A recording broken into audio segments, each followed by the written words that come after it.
जय हिंद, नमस्कार साथियों। स्वागत है आप सभी का हमारे खुराना क्लासेस एप्लीकेशन पर।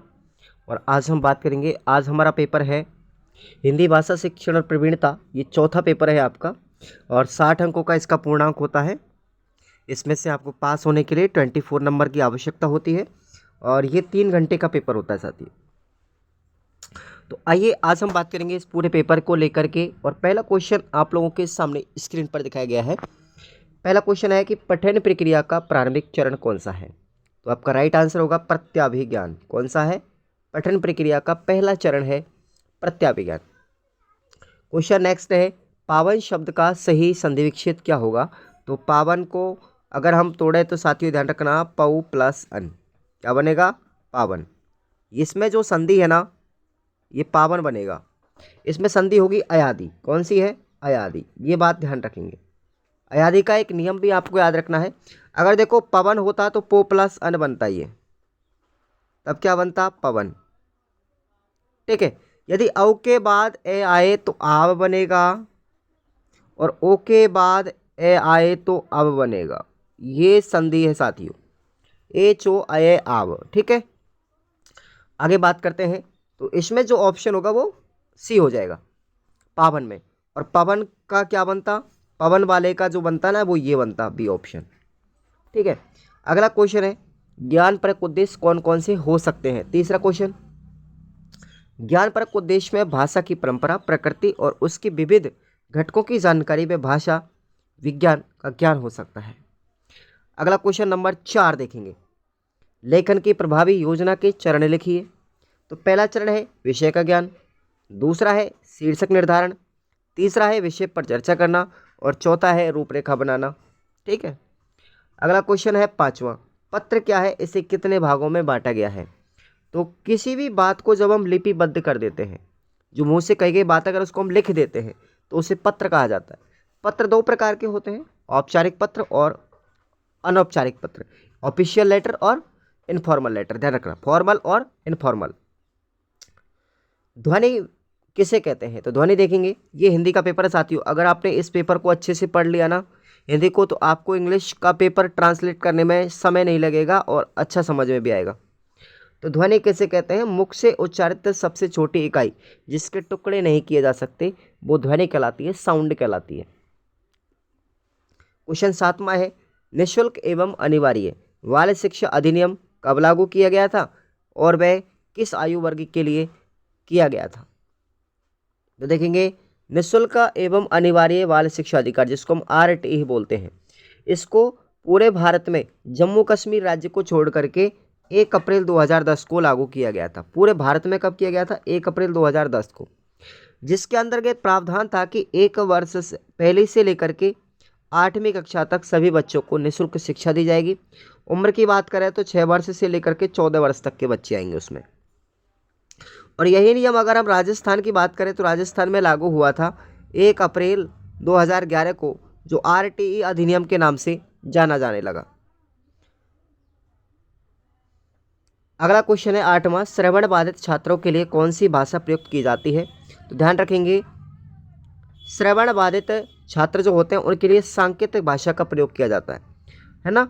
और जो आँखों से निःशक्त विद्यार्थी होते हैं, आँखों से निःशक्त विद्यार्थी, उनके लिए ब्रेल लिपि का प्रयोग किया जाता है। ये भी आपको याद रखना। आगे बात करते हैं, अगला क्वेश्चन देखेंगे 9वां, कविता का सौंदर्य कितने प्रकार का होता है। तो कविता का सौंदर्य 2 प्रकार का होता है, रूपात्मक सौंदर्य और गुणात्मक सौंदर्य। क्वेश्चन 10, गद्य के अंतर्गत कौन कौन सी विधाओं का अध्ययन किया जाता है। तो इसमें निबंध आएंगे, कहानी, एकांकी, लेख, संस्मरण आदि का अध्ययन किया जाता है। ये सब क्या है? गद्य की विधाएं हैं। क्वेश्चन 11वां है कि भारतेंदु युग में किस प्रवृत्ति की झलक मिलती है। भारतेंदु युग में समस्या पूर्ति, सामाजिक परंपराओं पर कटाक्ष एवं देश प्रेम की प्रवृत्ति की झलक मिलती है। नेक्स्ट क्वेश्चन है हमारा 12वां, संवाद लेखन सिखाते समय शिक्षक को क्या सावधानी बरतनी चाहिए। तो देखिए, संवाद लेखन में यह ध्यान रखा जाना चाहिए कि श्रोता वक्ता मानो आमने सामने बात कर रहे हो, ऐसा महसूस होना चाहिए कि सुनने वाला और कहने वाला एक दूसरे के आमने सामने हो। संवाद में स्वाभाविकता और सरल भाषा का प्रयोग करना चाहिए। 13वां क्वेश्चन है संस्मरण और रेखा चित्र में विभेदकारी तत्वों को चिन्हित कीजिए। तो रेखा चित्र है वो कहानी के नज़दीक की विधा है, तो संस्मरण निबंध विधा के नज़दीक है। दोनों में संबंध क्या है? रेखा जो चित्र है वो तो कहानी के से संबंध रखता है, इतना क्लोज है कहानी के, और संस्मरण जो होता है वो निबंध के क्लोज है। संस्मरण में अतीत का परिवेश अनिवार्य है, जबकि रेखा चित्र में समकालीनता की झलक दिखाई देती है। अगला क्वेश्चन है 14वां, सोरठा छंद की परिभाषा दीजिए। सोरठा क्या होता है? तो आपने दोहा पढ़ा होगा कबीरदास जी का, ठीक है, बुरा जो देखन में चला बुरा न मिलिया कोई, जो दिल खोजा आपने तो मुझसे बुरा न कोई। ये जो दोहे थे ना कबीर जी के, तो जो दोहा होता है ना, अगर उस दोहे का हम उल्टा कर दें, दोहे का उल्टा क्या कहलाता है? सोरठा कहलाता है, ठीक है। दोहे के अंदर होता क्या है?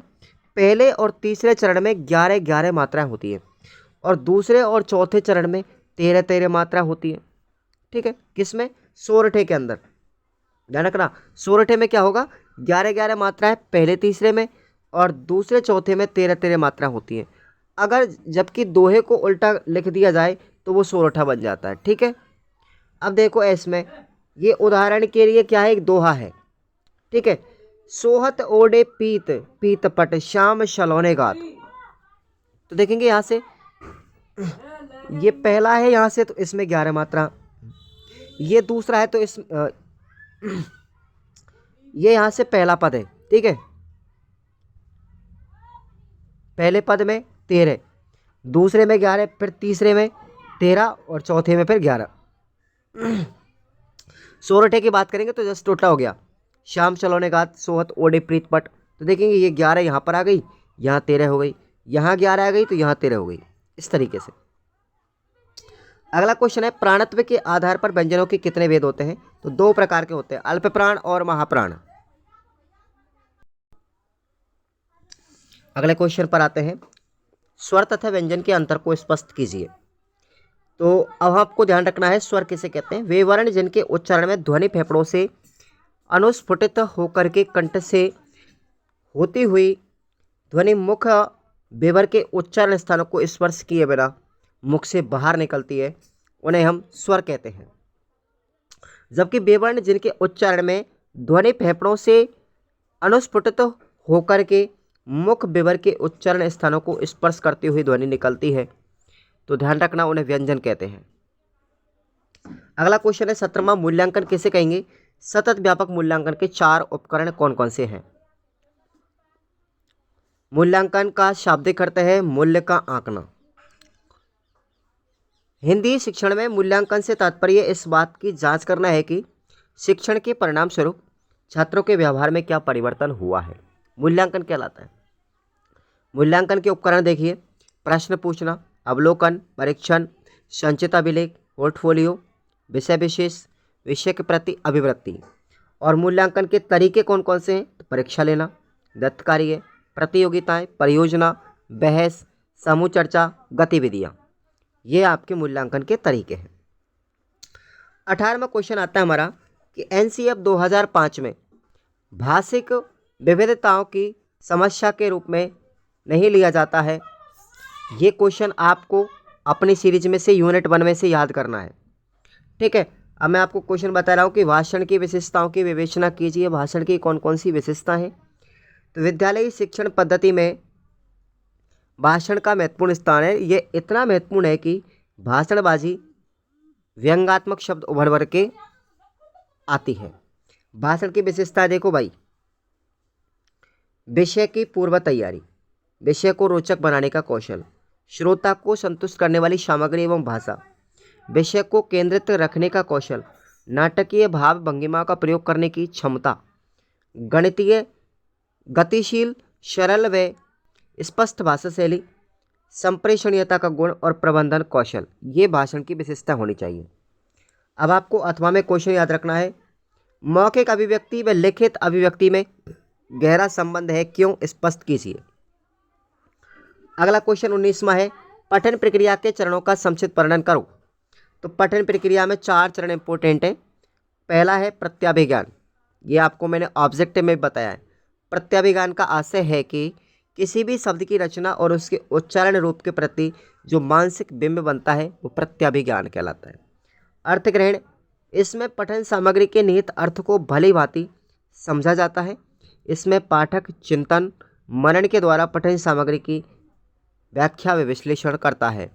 तीसरा चरण है मूल्यांकन। इस चरण में पाठक अर्थग्रहण के साथ साथ लेखक के द्वारा प्रस्तुत घटना, विचार तथा भाव को समझते हुए उसका मूल्यांकन करता है। और चौथा है अनुप्रयोग। यह पठन प्रक्रिया का अंतिम चरण है। ध्यान रखेंगे, किसी भी पाठ्य सामग्री को पढ़कर पाठक निहित भावों तथा विचारों के संदर्भ में सहमति या फिर असहमति निर्मित करता है।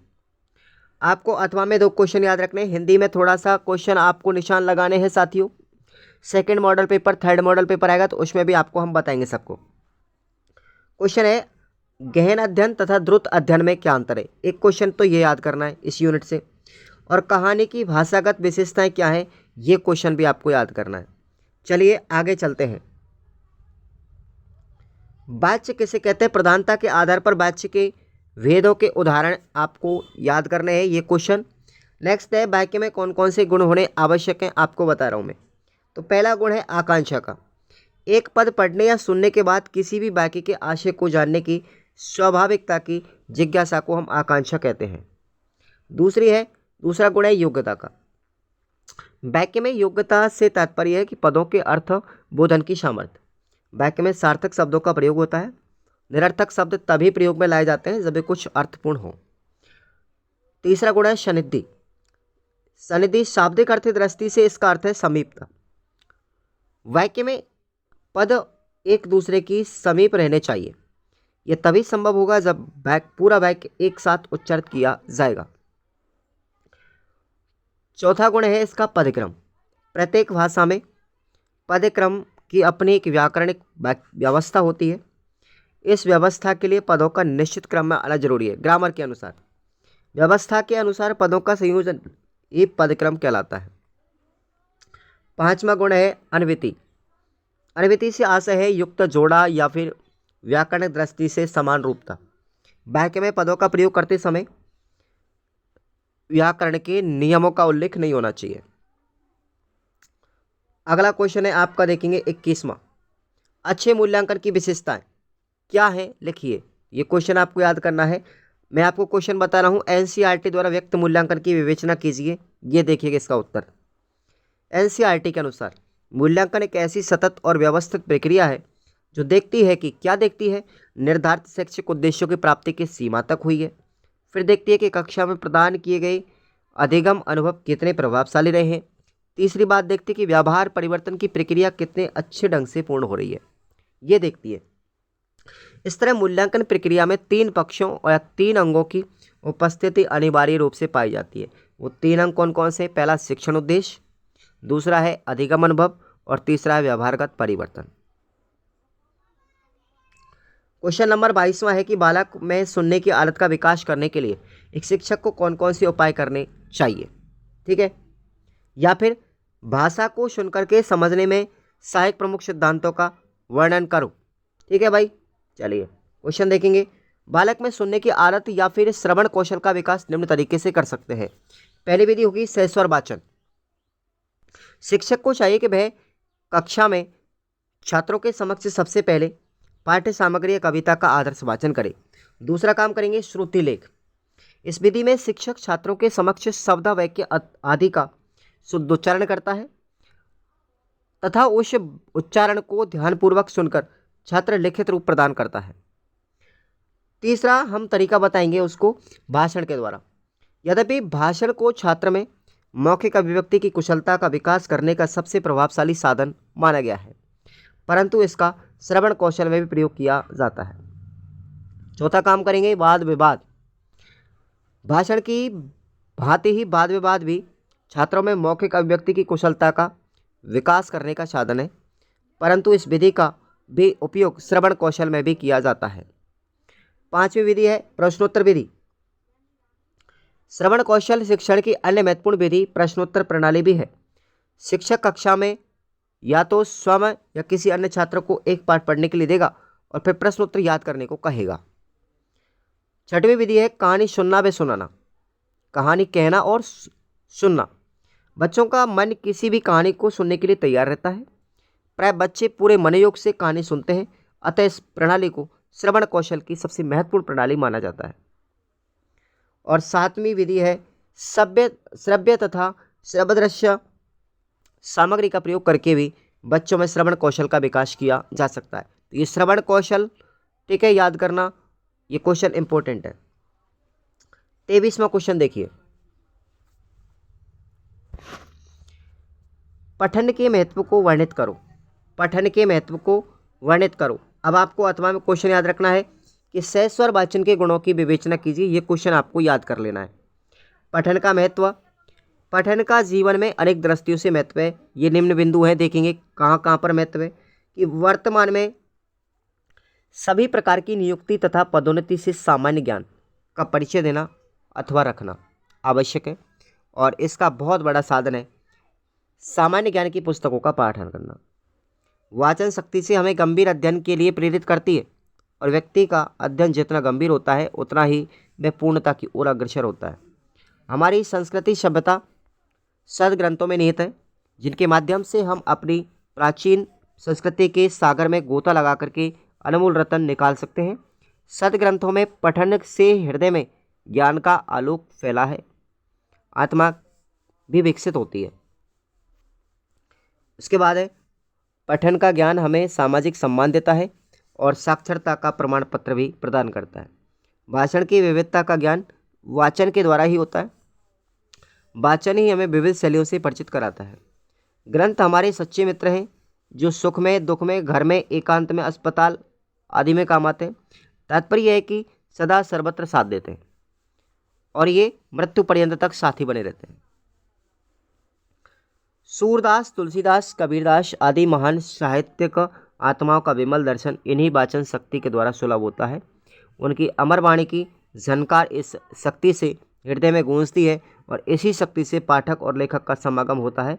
वाचन से हम किसी को भी मंत्रमुग्ध कर सकते हैं।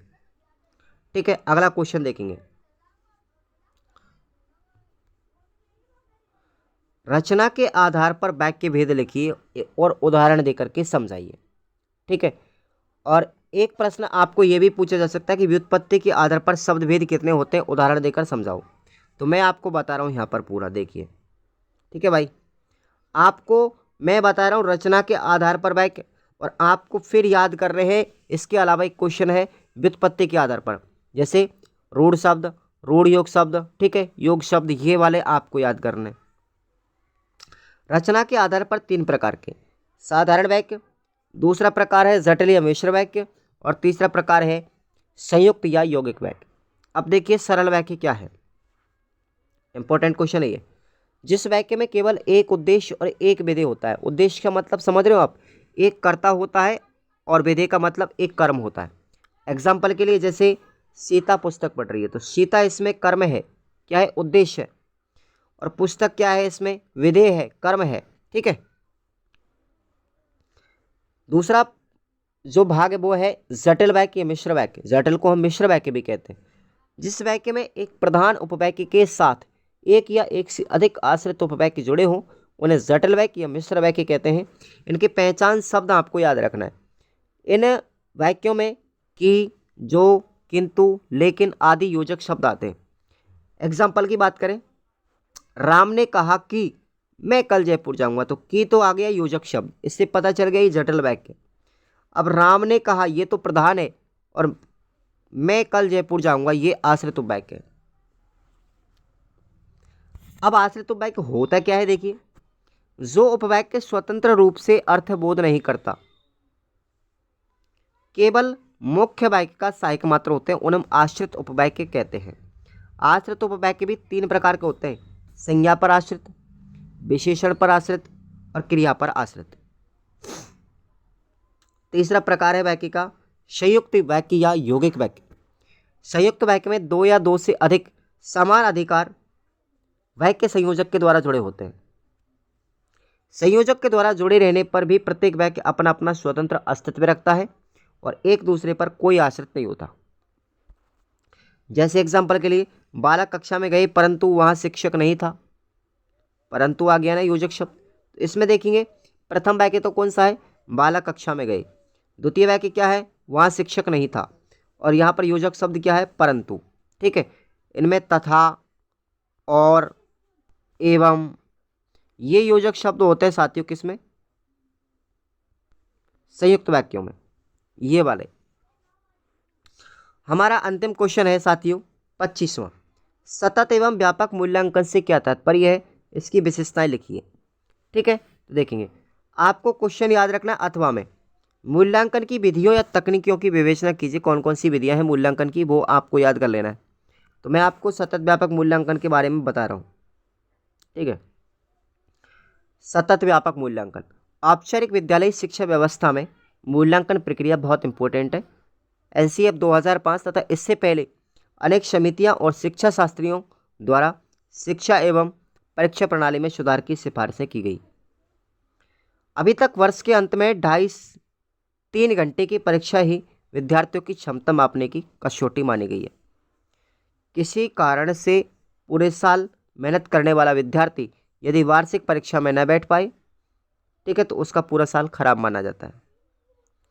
विद्यार्थी पर इस बात का भी मानसिक तनाव पड़ता है। इसलिए ऐसी शिक्षा की आवश्यकता अनुभव की गई जिससे विद्यार्थी अपने विभिन्न कौशलों को विकसित कर सके, ज्ञान अर्जित कर सके, जीवन मूल्य में मानवीय आदर्शों को अपना सके और इन सभी समाधान स्वरूप सतत एवं व्यापक मूल्यांकन प्रणाली अस्तित्व में आई। सतत व्यापक मूल्यांकन की वह व्यवस्था है जो सीखने की प्रक्रिया में आकलन की निरंतरता बनाए रखने पर जोर देती है। इसमें सीखने की अभिरुचियां एवं विकास के सभी पक्ष शामिल हैं। अब देखेंगे सीसीई की विशेषताएं। इसमें मूल्यांकन में सततता होती है, निरंतर चलता है ये। इसमें व्यापकता होती है, मूल्यांकन वैध होना चाहिए, मूल्यांकन का लेखा जोखा रखा जाना चाहिए और मूल्यांकन में वार्तालाप की सुविधा होनी चाहिए। तो ये आपका फर्स्ट मॉडल पेपर पूरा हुआ साथियों। आप लोग कमेंट करके बताएंगे क्लास आपको कैसा लगा, अपने साथियों को भी बताएंगे कि यहाँ से आपको पढ़ने में कोई कमी नहीं रहेगी और मैं आपको जो पढ़ाऊंगा वो सीधे एग्जाम में छपेगा। Thank you so much. दूसरी चीज़ एक और सुनिएगा, जो विद्यार्थी रीट लेवल 1 की तैयारी कर रहे हैं ना, है ना, उनके लिए पात्रता का आपको MCQ बैच दिया गया है जो 1 नंबर का है, पूरी तरीके से, पूरी थ्योरी के साथ में है, थ्योरी जैसा आपको फील होगा सॉल्यूशन में। Thank you so much.